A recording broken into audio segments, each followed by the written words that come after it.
Guys welcome back with ಅನ್ನೋದು videos ಇನ್ನು ಡೈಟ್ ವಿಷಯಕ್ಕೆ ಬರ್ತೀನಿ. ಬಿಗ್ ಬಾಸ್ ಅವ್ರ ಕಡೆಯಿಂದ ಮತ್ತೊಂದು ಪ್ರೋಮೋ ಅಪ್ಡೇಟ್ ಮಾಡಿದ್ದಾರೆ. ಆ್ಯಂಡ್ ಇಲ್ಲಿ ಗಿಲ್ಲಿ ಮಾವನ ಮಗಳು ಯಾರು ಅಂತ ಗೊತ್ತಾಯ್ತಂತ ಒಂದು ಕ್ಯಾಪ್ಷನ್ ಹಾಕಿ ಪ್ರೋಮೋ ಅಪ್ಡೇಟ್ ಮಾಡಿದ್ದಾರೆ. ಗಿಲ್ಲಿ ಮಾವನ ಮಗಳ ಕತೆ ಯಾಕೆ, ಇಲ್ಲಿ ನಮ್ಮ ಗಿಲ್ಲಿ ಏನು ಹೇಳ್ತಿದ್ದಾರೆ, ಏನು ಕತೆ ಎಲ್ಲ ಕೂಡ ಪ್ರೋಮೋ ನೋಡ್ತಾ ರಿಯಾಕ್ಷನ್ ಕೊಡ್ತಾ ಡೀಟೇಲ್ ಮಾತಾಡೋಣ ಬನ್ನಿ.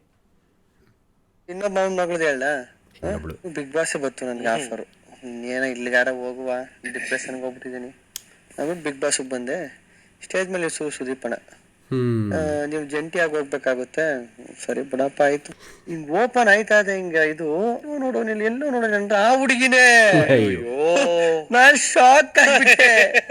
ಆಮೇಲೆ ಗೊತ್ತಿಲ್ಲ ಆ ಹುಡುಗಿ ಅಂತ, ಆ ಹುಡುಗಿನ ಇಲ್ವಾ ಅಂತ ಡೌಟ್. ಸರಿ ಆಯ್ತು, ಆ ಹುಡುಗಿನೇ ಇರ್ಲಿ, ಹುಡುಗ ಯಾಕೋ ನನ್ಗೆ ಬರಲ್ಲ, ಹುಡುಗಿನೇ ಇರ್ಲಿ ಅನ್ಬಿಟ್ಟು ಸೆಲೆಕ್ಟ್ ಮಾಡಿದೆ. ಆಮೇಲೆ ಇವ್ರು ಗೊತ್ತಾ ನಿನ್ಗೆ ಅಂತ ಕೇಳಿದ್ರು. ನಾನು ಇಲ್ಲ ಗೊತ್ತಿಲ್ಲ, ಪರಿಚಯ ಏನಂದ್ರೆ ಇಲ್ಲ ಪರಿಚಯ ಇಲ್ಲ ಅಣ್ಣ, ಪರಿಚಯ ಮಾಡ್ಕತೀನಿ ಅಣ್ಣ ಅಂದೆ. ಏನು ಅವ್ರಿಗೂ ಸಾಕು, ಹುಡುಗಿಗೂ ಸಾಕು, ನನಗೂ ಸಾಕು, ನನಗೇನ್ ಸಾಕಿಲ್ಲ.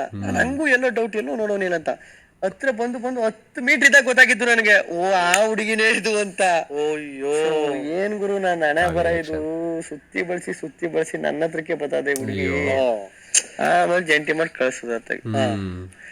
ಆಮೇಲೆ ಏನೇನೋ ಆಗೋಯ್ತು. ಇದು ನನ್ನ ಹಣೆ ಬರ. ಏನ್ ಮಾಡ, ಇದಕ್ಕೇನ್ ಹೇಳಿಯವ, ಇದಕ್ಕೇನ್ ಹೇಳಿಯ, ಮಾತೇ ಇಲ್ಲ. ಏನು ಹೇಳ್ತೀರಾ ಗೈಸ್, ಆನೆಸ್ಟಾಗಿ ಹೇಳ್ತೀನಿ, ನಾನು ಸ್ವಲ್ಪ ಇದನ್ನು ಸೀರಿಯಸ್ ಆಗಿ ಅಂದ್ಕೊಂಡೆ. ನಾನು ಇದು ಬಿಟ್ಟು ಇನ್ನೊಂದು ಸ್ಟೋರಿ ಇದೆ ಇದಕ್ಕಿಂತ ಹಿಂದೆ, ಅದು ಕೂಡ ತುಂಬ ಚೆನ್ನಾಗಿದೆ. ಆ್ಯಂಡ್ ನೀವು ಅಬ್ಸರ್ವ್ ಮಾಡಿ, ನಮ್ಮ ಗಿಲ್ಲಿ ಹೇಳ್ತಿರುವಂಥದ್ದು ಕಾವ್ಯರ ಬಗ್ಗೆನೇ. ಅತ್ತೆ ಮಗಳು ಮಾಡ್ಕೊಂಡಾಯಿತು, ಇವಾಗ ಅವ್ರ ಅತ್ತೆ ಮಾವು ಬಂದಾಗ ಯಾವ ರೀತಿ ರಿಯಾಕ್ಟ್ ಮಾಡ್ತಾರೆ ನೋಡೋಣ. ಆ್ಯಂಡ್ ಕಾವ್ಯರ ಡೈಲಾಗ್ ಗೊತ್ತಲ್ಲ, ಮೀಟರ್ ಬೇಕು ಮೀಟರ್, ನಮ್ಮ ಅಪ್ಪ ಅಮ್ಮನ ಮುಂದೆ ರೇಗಿಸೋದಕ್ಕೆ ಅದು ಬಂದೇ ಬರುತ್ತೆ ಅಂತ ಅನಿಸುತ್ತೆ. ವೆಯ್ಟ್ ಮಾಡಿ ನೋಡೋಣ ಏನಾಗುತ್ತೆ ಏನು ಕತೆ ಅಂತ.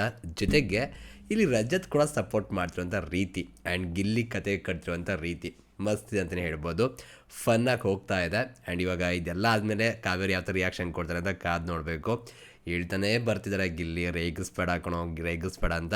ಬಟ್ ಗಿಲ್ಲಿ ಕಾಣಿಸುತ್ತೆ ನಿಮಗೆ, ದೇವ್ರೇ ಕಾಣಿಸೋದಿಲ್ಲ, ಅದು ಪಕ್ಕ ಕೇಳೋದು ಇಲ್ಲ.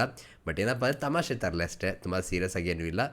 ನೋಡುವ ಯಾವ ರೀತಿ ಹೋಗುತ್ತೆ ಏನು ಕತೆ ಎಲ್ಲವೂ ಕೂಡ ಅಂತ. ಆ್ಯಂಡ್ ಈ ಪ್ರಮೋ ನೋಡಿ ನಿಮ್ಮ ಮಾನಸಿಕ ಏನು ಕಮೆಂಟ್ ಸೆಕ್ಷನ್ ತಿಳಿಸಿ. ಆ್ಯಂಡ್ ಜೊತೆಗೆ ಗಿಲ್ಲಿಯವರು ಮಾತ್ರ ಪಕ್ಕಾ ಸ್ಟೋರಿ ಹೇಳ್ಬೇಕಾದ್ರೆ ಸಖತ್ತಾಗಿ ನಾವು ನಂಬೋ ರೀತಿಯ ಸ್ಟೋರಿ ಹೇಳ್ತಾರೆ, ಇಂಟ್ರೆಸ್ಟಿಂಗ್ ಕೂಡ ಇರುತ್ತೆ. ಅತ್ತೆ ಮಗಳ ಸ್ಟೋರಿ ಹೇಗಿತ್ತು ಗೈಸ್, ಕಮೆಂಟ್ ಸೆಕ್ಷನ್ ತಿಳಿಸಿ. ಸಿಗೋಣ ಮತ್ತೆ. Thank you guys, love you guys, bye.